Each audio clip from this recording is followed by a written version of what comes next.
नाज़रीन इकराम, जब आप लोग गैरत का मुजाहरा करेंगे, जब आप लोग दुनिया को अपनी गैरत दिखाएंगे, जब आप लोग जुल्म के आगे खड़े हो जाएंगे, आपका जो बोल है वो पूरी दुनिया में बोला जाएगा, तब आपकी इज्जत होगी। नाज़रीन, रूस जो आजकल हम लोगों को इस्लामी मुल्कों के साथ खड़ा होता हुआ दिखाई दे रहा है, जहां पर ईरान, इसराइल और अमेरिका की जंग के दौरान ये बातें सामने आ रही हैं कि ईरान की मदद रूस बहुत ज्यादा कर रहा है। वहीं पर अगर हम रूस की तारीख की बात करें तो रूस में मुसलमानों के ऊपर एक वक्त बहुत ज्यादा जुल्म होता रहा है।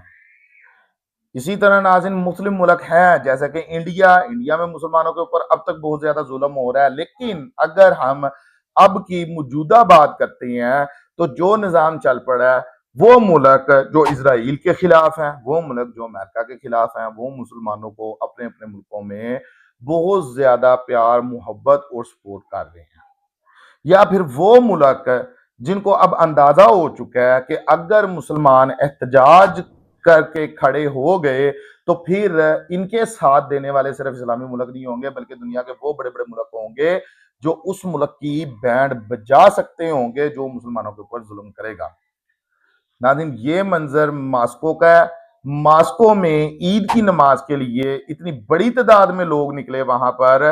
और एक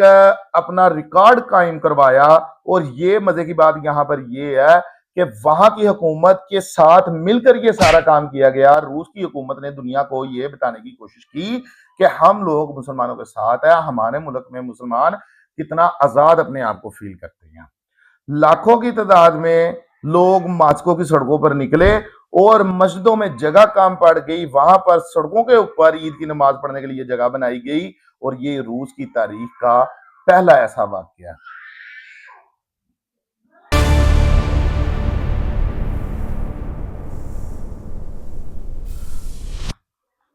इसी के साथ साथ नाज़रीन, इंडिया जहां पर हम लोग आए दिन इस तरह की वीडियोस देखते हैं कि मुसलमानों के ऊपर जुल्म किया जा रहा है, मुसलमान खवातीन है उनकी इज्जतें लूटी जा रही हैं, मुसलमानों को उनकी इबादत करने से रोका जा रहा है, मुसलमानों को अजान देने से रोका जा रहा है, या जो मुसलमान वहां पर रोजा रख रहा था उसके ऊपर जुल्म किया जा रहा है। खासतौर पर इंडिया के कुछ मशहूर इलाके जहां पर हिंदुत्व इतना ताकतवर है कि वो अगर मुसलमान खवातीन की इज्जत भी लूट ले, मुसलमान मर्दों का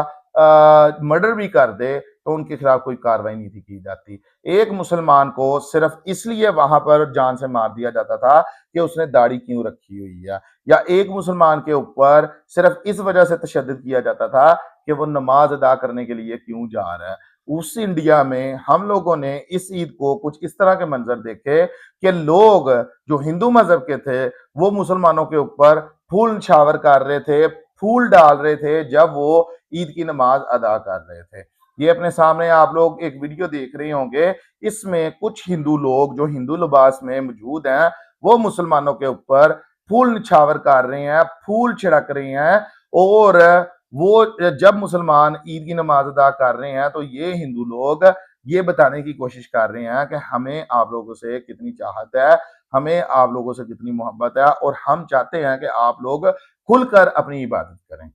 नाज़रीन, आज से पहले इंडिया में हम लोगों ने कोई इस तरह का मंजर नहीं देखा, ना सिर्फ मुसलमानों के लिए, बल्कि अगर हम क्रिश्चियन या किसी और मजहब की भी बात करते हैं तो जब वो लोग आजादाना अपनी इबादत करते थे तो उनको रोका जाता था। इंडिया में ना सिर्फ मुसलमानों को उनकी इबादत से रोका जाता है, बल्कि दूसरे मजहब के जो लोग हैं उनको भी उनकी इबादत से रोका जाता है, क्योंकि इंडिया में एक माइंड इस तरह का भी काम करता है जो ये समझता है कि इंडिया सिर्फ हिंदुओं का है और वो भी एक मखसूस तबके का जो हिंदू है उसका है। आज नाज़रीन, यहाँ पर भी लाखों की तादाद में जब मुसलमान जमा हुए नमाज ईद अदा करने के लिए, तो वहां पर कुछ हिंदू लोग जमा हुए, उनके हाथों में फूलों की पत्तियों के शापर थे और वो लोग उन मुसलमान भाइयों के ऊपर फूल निछावर कर रहे थे जो ईद की नमाज अदा कर रहे थे। इस वीडियो ने नाज़रीन ना सिर्फ पूरी दुनिया के मुसलमानों को हैरान किया, बल्कि उस माइंड को भी हैरान किया जो माइंड आज से पहले मुसलमानों के ऊपर जुल्म करता था जब वो अपनी इबादत करने के लिए अपने घर से बाहर जाते थे। अब नाज़रीन, इसके ऊपर बहुत से जो बीजेपी के लोग हैं वो अपनी अपनी तारीफें बटोर रहे हैं और अपनी अपनी मतलब सफाइयां दे रही हैं कि हमारे मुल्क में मुसलमान समेत तमाम जो दूसरे मज़हब के लोग हैं वो आज़ाद हैं, लेकिन ऐसा नहीं है।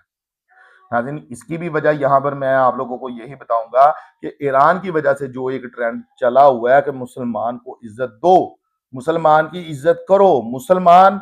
हमेशा हर उस चीज को सपोर्ट करता है जो इंसानियत के साथ है। मुसलमान हमेशा हर वो जगह के ऊपर वो पैगाम देगा जिसमें इस इंसानियत की भलाई होगी। चाहे किसी इस्लामी मुल्क में किसी भी मजहब का कोई बंदा रह रहा है, इस्लाम इस चीज की बिल्कुल इजाजत नहीं देता मुसलमान को कि वो उसको उसकी इबादत से रोके, या मुसलमान उसकी इबादत को, वो इबादत गाह है जो सी उसको नुकसान पहुंचाए। मुसलमान किसी जानवर के ऊपर भी जुल्म करने से उसका जो दीन है, जो इस्लाम है, वो मना करता है। इस्लाम मुसलमान को इतनी भी इजाजत नहीं देता कि आप किसी जानवर को भी ना हक मारें, इंसान तो बड़ी दूर की बात है। एक ट्रेंड एक चल पड़ा है पूरी दुनिया में नाज़रीन कि जो मुसलमान को इज्जत देगा, मुसलमान अपनी जान भी उसके लिए दे देगा, लेकिन जो मुसलमान के ऊपर जुल्म करने की कोशिश करेगा तो फिर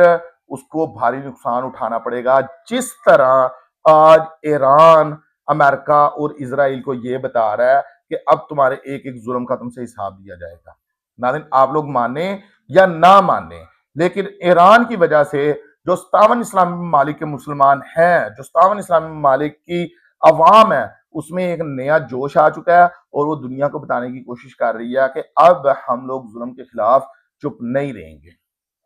यहाँ पर हम लोगों ने बहुत से इस्लामी मुल्कों को कुछ अपने आप में नया जोश लाते हुए भी देखा, जो अमेरिका के खिलाफ बोल रहे हैं इस वक्त। जैसे अगर हम कतर की बात करते हैं, तो जो अमेरिका कतर को बार बार अंडर प्रेशर कर रहा था कि वो ईरान के सामने आकर खड़ा हो जाए या फिर ईरान के ऊपर हमला करे, वही कतर आज अमेरिका के खिलाफ बयान देता हुआ हम लोगों को दिखाई दिया कि हम ईरान के साथ तवील मुद्दत का एक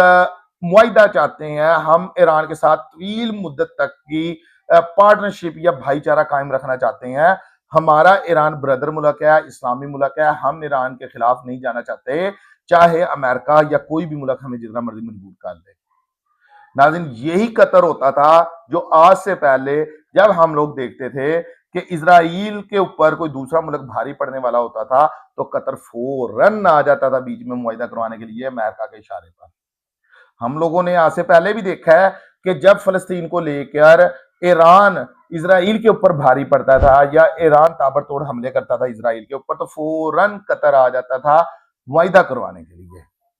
इसी तरह हमने जब पाकिस्तान और अफगानिस्तान के दरमियान झड़पें हुई, जंग शुरू हुई, अफगानिस्तान इंडिया के इशारे पर नाच रहा था। जब अफगानिस्तान की बैंड बजने का वक्त आया तो उस वक्त भी कतर ने बीच में एक अहम किरदार अदा किया और पाकिस्तान को सिफारिश की कि अब रुक जाए।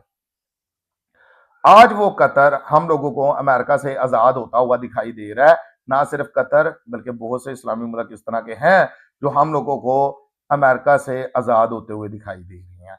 अगर हम अरब मुल्कों के अलावा यूरोपीय मुल्कों की भी बात करें तो शायद अब तक अरब मुल्क तो खुलकर ये बयान नहीं दे रहे, लेकिन बहुत से यूरोपीय ममालिक ने अमेरिका का साथ छोड़ने का अंदिया दे दिया है कि अगर अमेरिका अपनी इन हरकतों से बाज नहीं आता या अमेरिका चाहता है कि मैं उसका इन मामलात में साथ दूं, तो फिर हम इस सब में अमेरिका के साथ नहीं है। इससे सोचना चाहिए इस्लामी मुल्कों को कि उनको आने वाले वक्त में क्या करना चाहिए, क्या अपने ब्रदर मुल्कों का साथ देना चाहिए या फिर उनको अमेरिका के सर पर ही रहना चाहिए। अगर वो अमेरिका के सर के ऊपर रहते हैं तो फिर वो अमेरिका जो आज अरबों का दिफा नहीं कर सका, वो अमेरिका कल को किस तरह से आपका दिफा करेगा। अब तक के लिए इतना ही। अपना बहुत सारा ख्याल रखिएगा। शुक्रिया। अल्लाह।